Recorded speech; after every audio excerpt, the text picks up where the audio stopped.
ಇತ್ತೀಚೆಗಷ್ಟೇ ಉಚಿತ ನೋಟ್ ಪುಸ್ತಕ ಮತ್ತು ಬ್ಯಾಗ್ ವಿತರಿಸಿದ್ದ ಹೊಂಗಿರಣ ಜನಸೇವಾ ಟ್ರಸ್ಟ್ ಇದೀಗ 2ನೇ ಹಂತದಲ್ಲಿ ಸರ್ಕಾರಿ ಶಾಲಾ ಮಕ್ಕಳಿಗೆ ಉಚಿತ ನೋಟ್ ಪುಸ್ತಕ ಮತ್ತು ಬ್ಯಾಗ್ ವಿತರಣೆಯ ಕಾರ್ಯಕ್ರಮವನ್ನು ಇಂದು ಗಂಗಸಂದ್ರ ಮತ್ತು ಸಾಗನಹಳ್ಳಿ ಪ್ರಾಥಮಿಕ ಶಾಲೆಗಳಲ್ಲಿ ಹಮ್ಮಿಕೊಳ್ಳಲಾಗಿತ್ತು.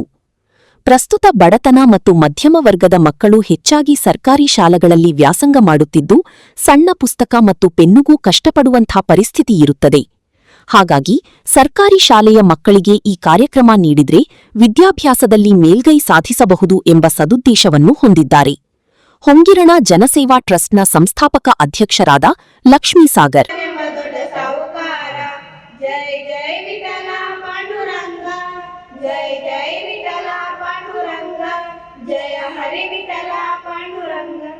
ಸರ್ಕಾರಿ ಶಾಲಾ ಮಕ್ಕಳಿಗೆ ಉಚಿತ ನೋಟ್ ಪುಸ್ತಕ ಮತ್ತು ಬ್ಯಾಗ್ಗಳನ್ನು ವಿತರಣೆ ಮಾಡೋದಕ್ಕೆ ಹೊಂಗಿರಣ ಜನಸೇವಾ ಟ್ರಸ್ಟ್ ಗಂಗಸಂದ್ರ ಇವರು ಇಲ್ಲಿಗೆ ಆಗಮಿಸಿದ್ದಾರೆ. ಬೆಳಗ್ಗೆಯಿಂದ ನಾವು ಅವ್ರನ್ನ ನಿರೀಕ್ಷೆ ಮಾಡ್ತಾ ಇದ್ವಿ. ನೆನ್ನೆ ನಿಮ್ಗೆಲ್ಲ ತಿಳಿಸಿದ್ವಿ ಬರ್ತಾರೆ ಕೊಡ್ತಾರೆ ಅಂತ ಅಂದ್ಬಿಟ್ಟು. ನಿಮ್ಮೆಲ್ಲರ ಪರವಾಗಿ, ಗ್ರಾಮಸ್ಥರ ಪರವಾಗಿ ಮತ್ತು ಶಾಲೆಯ ಪರವಾಗಿ ಆತ್ಮೀಯವಾದಂತಹ ಸ್ವಾಗತವನ್ನ ಬಯಸ್ತಾ ಇದ್ದೀವಿ. ಈ ಶಾಲೆಯ ಶಿಕ್ಷಕರಾದ ಲೋಕೇಶ್ ಅವರು, ನಂತರ ಮತ್ತೊಬ್ಬ ಮಂಜುಳಾ ಮೇಡಮ್ ಅವರಿಗೂ ಧನ್ಯವಾದ. ಈಗ 1ನೇ ತರಗತಿಯಿಂದ 5ನೇ ತರಗತಿ ಕಾರ್ಯಕ್ರಮ ಕುರಿತು ಮಾತನಾಡಿದ ಲಕ್ಷ್ಮೀ ಸಾಗರ್, ನಾನು ಕೂಡ ಬಡತನದಲ್ಲಿ ವಿದ್ಯಾಭ್ಯಾಸ ಮಾಡಿ ಬದುಕು ಕಟ್ಟಿಕೊಂಡವನು. ಹಾಗಾಗಿ ಗ್ರಾಮೀಣ ಭಾಗದ ವಿದ್ಯಾರ್ಥಿಗಳ ಕಷ್ಟವನ್ನು ಹತ್ತಿರದಿಂದ ಬಲ್ಲವನು ಮತ್ತು ಅನುಭವಿಸಿದವನು. ಹಾಗಾಗಿ ಈ ನೋಟ್ ಪುಸ್ತಕಗಳು ಮತ್ತು ಬ್ಯಾಗ್ ಅನ್ನು ಸದುಪಯೋಗಪಡಿಸಿಕೊಳ್ಳಿ ಎಂದು ವಿದ್ಯಾರ್ಥಿಗಳಿಗೆ ತಿಳಿಸಿದರು. ಕಾರ್ಯಕ್ರಮಕ್ಕೆ ಅತಿಥಿಗಳಾಗಿ ಭಾಗವಹಿಸಿದ್ದ ಬೆಂಗಳೂರಿನ ಮಯೂರವರ್ಮ ಕನ್ನಡ ಸಂಘ ಹಾಗೂ ಜನ್ಮದಾತ ಸೇವಾ ಟ್ರಸ್ಟ್ನ ಅಧ್ಯಕ್ಷರಾದ ವೆಂಕಟೇಶ್ ರವರು ಮಾತನಾಡಿ, ಲಕ್ಷ್ಮೀಸಾಗರ್ ಮಾಡುತ್ತಿರುವ ಈ ಕಾರ್ಯ ಗಮನಾರ್ಹ ಮತ್ತು ಪ್ರಯೋಜನಕಾರಿ. ಹಾಗಾಗಿ ಮತ್ತಷ್ಟು ಇಂಥ ಕಾರ್ಯಕ್ರಮಗಳು ಹೊರಬರಲಿ ಎಂದು ಶುಭ ಹಾರೈಸಿದರು. ಸ್ಕೂಲಿಂದಾನೇ ಸ್ಟಾರ್ಟ್ ಮಾಡಬೇಕು ಅಂತ ಲಾಸ್ಟ್ ವೀಕ್ ಸ್ಟಾರ್ಟ್ ಮಾಡಿದ್ವಿ. ಅಲ್ಲಿ ತುಂಬ ಯಶಸ್ವಿಯಾಗಿ ಪ್ರೋಗ್ರಾಮು ಯಶಸ್ವಿ ಆಯಿತು. ಅದೇ ರೀತಿ ಈ ಸಾಟರ್ಡೆ, ಈ ಶನಿವಾರ ಇನ್ನೊಂದು ಗಂಗಸಂದ್ರದ ಸರ್ಕಾರಿ ಹಿರಿಯ ಪ್ರಾಥಮಿಕ ಶಾಲೆ ಮತ್ತು ಸಾಗನಹಳ್ಳಿ ಮುತ್ತರಾಯನಹಳ್ಳಿ ಅಂತೇಳಿ ಪಕ್ಕದಲ್ಲಿ ಈ 3 ಸ್ಕೂಲ್ಗೆ ಇವತ್ತು ನಾವೊಂದು ಪ್ಲಾನ್ ಮಾಡಿಬಿಟ್ಟು ಇವತ್ತು ವಿತರಣೆ ಮಾಡಿದ್ವಿ. ಏನು ಬ್ಯಾಗ್ಸು ಮತ್ತು ಬುಕ್ಸು ನಮ್ಮ ಏನೊಂದು ಯೋಜನೆ ಹಾಕ್ಕೊಂಡಿದ್ವಿ. ಆ ಯೋಜನೆ ಪ್ರಕಾರ ಇದು 2ನೇ ಪ್ಲಾನ್ ಆಯಿತು. ಸೊ ತುಂಬ ಯಶಸ್ವಿ ಆಯಿತು ಅಂತ ಹೇಳೋಕ್ಕೆ ಇಷ್ಟಪಡ್ತೀನಿ.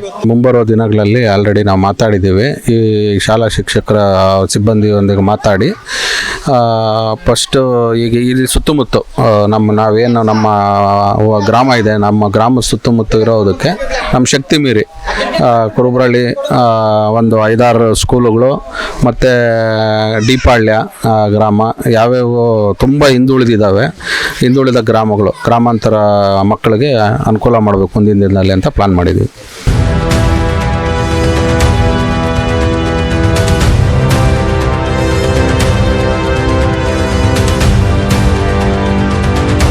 ಎಲ್ರಿಗೂ ನಮಸ್ಕಾರ. ಈ ದಿನ ಸರ್ಕಾರಿ ಹಿರಿಯ ಪ್ರಾಥಮಿಕ ಶಾಲೆ ಸಾಗನಹಳ್ಳಿ ಹಾಗೆಯೇ ಸರ್ಕಾರಿ ಹಿರಿಯ ಪ್ರಾಥಮಿಕ ಶಾಲೆ ಸಾಗನಹಳ್ಳಿ ಕಾಲೋನಿ ಎಲ್ಲರೂ ಕೂಡ ಇಲ್ಲಿ ನಮ್ಮ ವಿದ್ಯಾರ್ಥಿಗಳು ಸೇರಿದ್ದಾರೆ. ಈ ಒಂದು ಸಂಭ್ರಮದ ಕಾರ್ಯಕ್ರಮ ಇದು. ಯಾಕಂದ್ರೆ ನಮ್ಮ ವಿದ್ಯಾರ್ಥಿಗಳಿಗೆ ನಿರಂತರವಾಗಿ ಬರೆಯುವುದು ಇದ್ದೇ ಇರ್ತದೆ.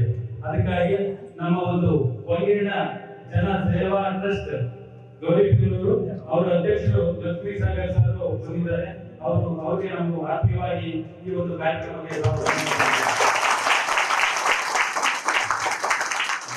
ಹಾಗೆಯೇ ಈ ಒಂದು ಕಾರ್ಯಕ್ರಮದಲ್ಲಿ ವೆಂಕಟೇಶ್ ಅವರು ಜನ್ಮದಾತರು ಚಾರಿಟೇಬಲ್ ಟ್ರಸ್ಟ್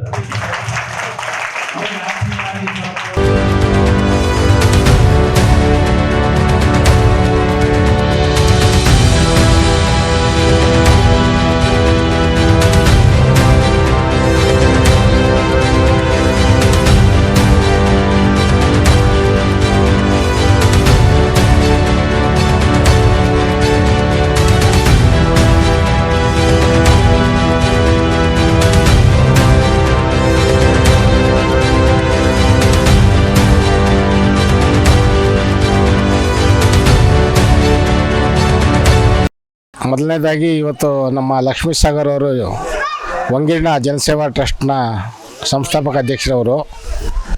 ಅವರು ಮಾಡ್ತಾರೋ ಸೇವೆ ನಿಜವಾಗ್ಲೂ ಬರೀ 1.5 ತಿಂಗಳು 2 ತಿಂಗಳಾಯಿತು ಟ್ರಸ್ಟ್ ಪ್ರಾರಂಭವಾಗಿ. ಅವಾಗಿಂದ ಒಳ್ಳೆಯ ಸ್ಪಂದನೆ ಮಾಡ್ತಾಯಿದ್ದಾರೆ ಎಲ್ಲ ಜನಸೇವೆ ಒಂದು ಕಾರ್ಯಕ್ರಮಗಳಲ್ಲಿ. ವಿಶೇಷವಾಗಿ ಇವತ್ತು ಬಡ ಮಕ್ಕಳಿಗೆ ನಮ್ಮ ಶಾಲಾ ಏನು ಸರ್ಕಾರಿ ಶಾಲಾ ಮಕ್ಕಳಿಗೆ ಉಚಿತ ಪುಸ್ತಕ ಮತ್ತು ಬ್ಯಾಗ್ ಕೊಟ್ಟಿರೋದು ಸಂತೋಷದ ವಿಷಯ. ಯಾಕಂದರೆ ಮಕ್ಕಳಲ್ಲಿ ಉತ್ತೇಜನ ತುಂಬಿಸ್ಬೇಕು, ಅವ್ರಿಗೆ ಪ್ರೋತ್ಸಾಹ ಕೊಡಬೇಕು. ಮಕ್ಕಳು ಯಾವುದೇ ಕೊರತೆ ಆಗಬಾರ್ದು. ಸರ್ಕಾರದಿಂದ ತಡವಾಗಿ ಬಂದ್ರೂ ನಮ್ಮ ಟ್ರಸ್ಟ್ನಂತ ಇವರು ಸೇರಿಕೊಂಡು ಮಕ್ಕಳಿಗೆ ಏನು ಅನುಕೂಲ ಬೇಕಾದ ಮಾಡಿಕೊಟ್ರೆ, ಈ ಥರ ಅವರು ಲಕ್ಷ್ಮೀ ಸಾಗರ್ ಅವರು ಇದ್ದರೆ ಶಾಲೆಗಳು ಮುಚ್ಚೋಕ್ಕಾಗಲ್ಲ, ಸರ್ಕಾರಿ ಶಾಲೆಗಳು. ಯಾಕಂದರೆ ಒಂದು ಉತ್ತೇಜನ ಕೊಡ್ತಾಯಿದ್ದಾರೆ, ಪ್ರೋತ್ಸಾಹ ಕೊಡ್ತಾಯಿದ್ದಾರೆ ಮಕ್ಕಳಿಗೆ. ಅದು ನನಗೆ ತುಂಬ ಸಂತೋಷ ಆಯಿತು. ಅದಕ್ಕೆ ವಿಶೇಷವಾಗಿ ನಾನು ನಮ್ಮ ಹೊಂಗೀರಣ ಜನಸೇವಾ ಟ್ರಸ್ಟ್ನ ನಮ್ಮ ಲಕ್ಷ್ಮೀ ಸಾಗರ್ ಸರ್ಗೆ ವಿಶೇಷ ಅಭಿನಂದನೆಗಳು ತಿಳಿಸ್ತಾ ಇದ್ದೀನಿ. ಇದೇ ಥರ ಮಾಡಲಿ. ಮೊನ್ನೆನೂ ಒಂದು ಉಚಿತ ಆರೋಗ್ಯ ತಪಾಸಣೆ ಶಿಬಿರ ಮಾಡಿ MS ರಾಮಯ್ಯ ಆಸ್ಪತ್ರೆ ಸಹಯೋಗದೊಂದಿಗೆ ಒಳ್ಳೆ ಶಸ್ತ್ರಚಿಕಿತ್ಸೆದು ಮತ್ತು ಕಣ್ಣಿನ ತಪಾಸಣೆ, ENT, ಆಮೇಲೆ ಅವ್ರಿಗೆ ಔಷಧಿ ಕೂಡ ಕೊಟ್ಟರು, ಉಚಿತವಾಗಿ ಔಷಧಿನೂ ಕೊಟ್ಟಿದ್ದಾರೆ. ಇದೆಲ್ಲ ಒಳ್ಳೆ ಕೆಲಸ ಮಾಡ್ತಾಯಿದ್ದಾರೆ. ಗ್ರಾಮೀಣ ಪ್ರದೇಶದಲ್ಲಿ ನಿಜವಾಗ್ಲೂ ಎಲ್ಲ ವಂಚಿತರಾಗಿರ್ತಾರೆ ಸರ್ಕಾರದ ಒಂದು ಸವಲತ್ತಿನಿಂದ. ಈ ಥರ ಅವರೊಬ್ಬರು ಇದ್ದರೆ ನಿಜವಾಗ್ಲೂ ಬಂದು ಈ ಥರದ್ದು ಏನು ಬೇಕು ಅವಶ್ಯಕತೆ ಇದೆ ಗ್ರಾಮೀಣ ಭಾಗಕ್ಕೆ ಅದನ್ನೆಲ್ಲ ನೋಡಿಕೊಂಡು ಒಂದು ಹಳ್ಳಿಯ ಸೇವೆ ಥರ ಒಂದು ಎಲ್ಲರೂ ಸೇರಿಕೊಂಡು ಒಂದು ಸ್ವಲ್ಪ ಹಾಕಿ ಎಲ್ಲ ಮಾಡೋದ್ರೆ ನಿಜವಾಗ್ಲೂ ತುಂಬ ಸಂತೋಷ. ಇದು ಈ ಥರ ಅವರು ಈ ಭಾಗದಲ್ಲಿ ಸೇವೆ ಮಾಡ್ತಾ ಇರೋದು ನಿಜವಾಗ್ಲೂ ಮೆಚ್ಚಬೇಕಾಗಿರೋಂಥ ಇದು ಅವರ ಸೇವೆನ. ಇನ್ನು ಈ ಕಾರ್ಯದಲ್ಲಿ ಸ್ಥಳೀಯ ಗ್ರಾಮಸ್ಥರು, ಮಕ್ಕಳ ಪೋಷಕರು, ಶಾಲಾ ಶಿಕ್ಷಕರಂದದವರು ಭಾಗಿಯಾಗಿದ್ದರು. ಬಹಳ ಅಚ್ಚುಕಟ್ಟಾಗಿ ಕಾರ್ಯಕ್ರಮ ನೆರವೇರಿದ್ದು ವಿದ್ಯಾರ್ಥಿಗಳ ಮುಖದಲ್ಲಿ ಸಂತೋಷ ಮನೆ ಮಾಡಿತ್ತು. ನಿಜವಾಗ್ಲೂ ಹೇಳಬೇಕಾದ್ರೆ ಲಕ್ಷ್ಮೀ ಸಾಗರ್ ಅಣ್ಣವರು ಮಾಡ್ತಾ ಇರೋ ಈ ಕೆಲಸಗಳು ಇನ್ನಷ್ಟು ದಿನ ಇನ್ನೂ ತುಂಬ ವರ್ಷ ಮಾಡ್ಕೊಂಡು ಹೋಗೋ ಶಕ್ತಿ ದೇವರಲ್ಲಿ ಕೊಡಲಿ ಅಂತಂದೇಳಿ ಅಣ್ಣವ್ರ ಮನೆ ಒಂದು ನಾಮಗೊಂಡಲ್ಲಿ ಆರೋಗ್ಯ ಶಿಬಿರ ಇಟ್ಕೊಂಡಿದ್ರು. ಈಗಲೂ ನಾವೆಲ್ಲಾದರೂ ನಾವು ಅಲ್ಲಿ ಹೋಗಿದ್ವಿ. ಎಲ್ಲಾದರೂ ಹೋಗ್ತಾ ಇದ್ದರೆ ಈ ಥರದ್ದು ಇನ್ನೊಂದು ಎಲ್ಲಾದರೂ ಮಾಡಿದ್ರೆ ಹೇಳ್ರಿ ಅಂತ ಕೇಳ್ತಿದ್ದಾರೆ. ಅದನ್ನು ತುಂಬ ಸಂತೋಷ ಆಗ್ತಾ ಇದೆ. ಲಕ್ಷ್ಮೀ ಸಾಗರ್ ಅಣ್ಣವ್ರಿಗೆ ದೇವರು ಇನ್ನಷ್ಟು ಶಕ್ತಿ ನೀಡಲಿ ಅಂತಂದೇಳಿ ನಾನು ಬಯಸ್ತೀನಿ.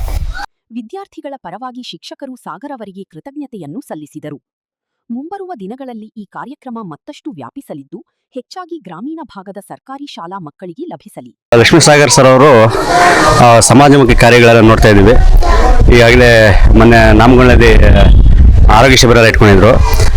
ಅವರು ಎಲ್ಲ ಹಳ್ಳಿಗಳು ಕೊಡ್ತಾರೆ. ಯಾಕಂದ್ರೆ ಅವರು ಕೊಡೋದಕ್ಕೆ ಕಾರಣ ಅಂದರೆ ಅವರು ಸರ್ಕಾರಿ ಶಾಲೆ ಓದಿರೋರು.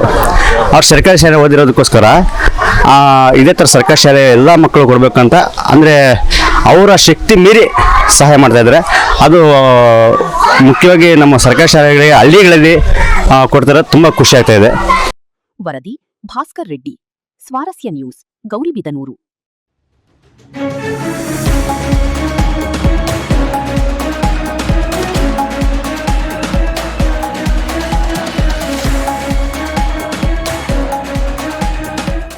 ಸ್ವಾರಸ್ಯ ನ್ಯೂಸ್, ಇದು ಜನರ ಪ್ರತಿಧ್ವನಿ.